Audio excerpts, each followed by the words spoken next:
I just completed my latest scratch build. This is the MIG 1.44 Flatpack. This is the plane that the Soviet Union developed and scratched very quickly, only 2 flights before they mothballed the plans. That's when the Soviet Union went out of business. And this is the plane that the Chinese used to base their J-20 on. I love the way the J-20 flies. I've got 2 J-20s. I've got the Bob to Build the 55 J-20 off the RCPowers forum. That's a profile plane. And then I've got the rcpowers J-20. This is a modification of the J-20 from rcpowers. I've actually added 4 inches in the center there to be a little bit more scale and redesigned the back of the plane to look more like a J-20. Both of those planes are a blast to fly. Spectacular performance. So what I wanted to do was go to the source of the J-20, which is the MiG 1.44. It's more streamlined. You can see it doesn't have that big section in the center of the plane like the J-20. I think the J-20 was developed as more of a bomber role or a multi-role fighter, whereas this one here is a light fighter, good for dog fighting, ultra maneuverability, high speeds, things like that. The way I have this set up is with elevons.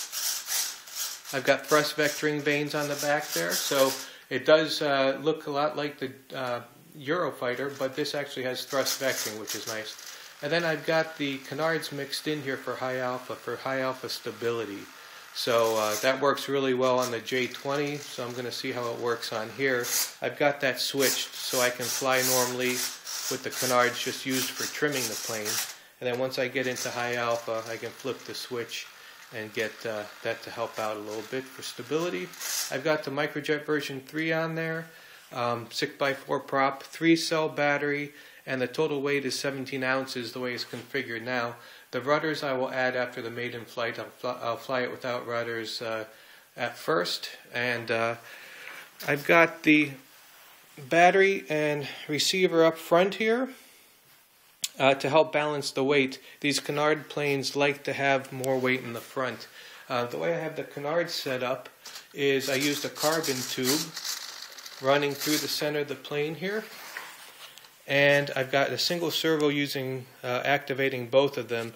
I used a metal rod going through that tube, and the reason why I used metal is because I've got the angle of the canard set just like the real thing. You can see how the canards are canted up.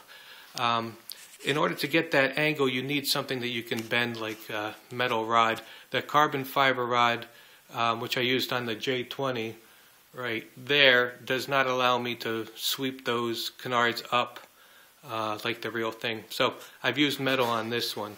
And hopefully tomorrow the weather will be nice enough to fly. And if everything goes well, then by tomorrow night I will have plans for this plane available for free download.